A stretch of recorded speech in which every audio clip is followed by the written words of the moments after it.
પાટણ નગરપાલિકાના પ્રમુખ હિરલબહેન પરમારે સાપ્તાહિક સંકલન બેઠકમાં મહત્વપૂર્ણ નિર્દેશો આપ્યા છે।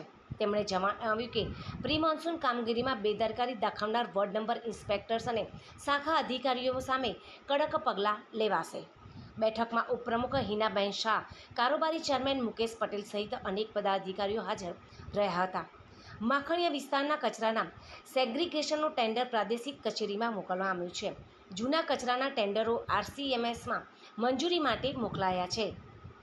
શહેરના જર્જરિત મકાનોનો સર્વે કરી નોટિસ આપવાની સૂચના પણ અપાઈ છે। વરસાદી પાણી ભરાતા વિસ્તારોમાં પંપ મૂકવા અને જેન્ટિંગ મશીનનો ઉપયોગ કરવા નિર્દેશ અપાયો છે। રસ્તા પરના લારી ગલ્લા અને દબાણો દૂર કરવા માટે SIએ તૈયારી દર્શાવી છે। રસ્તા પરના લારી ગલ્લા અને દબાણો દૂર કરવા માટે SIએ તૈયારી દર્શાવી છે। નગરપાલિકાએ ચોમાસા પહેલાં નાણાં અને નગરોની સફાઈ પર વિશેષ ભાર મૂક્યો છે।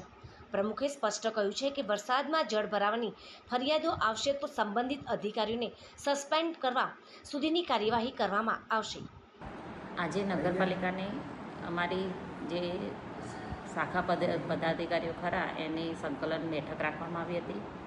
આ બેઠકમાં પ્રી મોન્સૂનની કામગીરી અંગે સૂચનાઓ આપવામાં આવી, સાથે સાથે વોર્ડ ઇન્સ્પેક્ટરોની પણ મિટિંગ રાખવામાં આવી।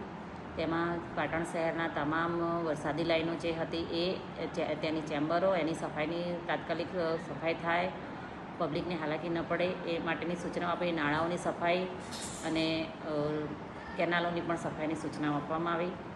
સાથે ટેન્ડરોની પણ ચર્ચા કરવામાં આવી, જેમાં લગેસી વેસ્ટનું ટેન્ડર હતું એ TS અને વહીવટી પ્રક્રિયા માટે RCM કચેરીમાં મોકલેલું છે।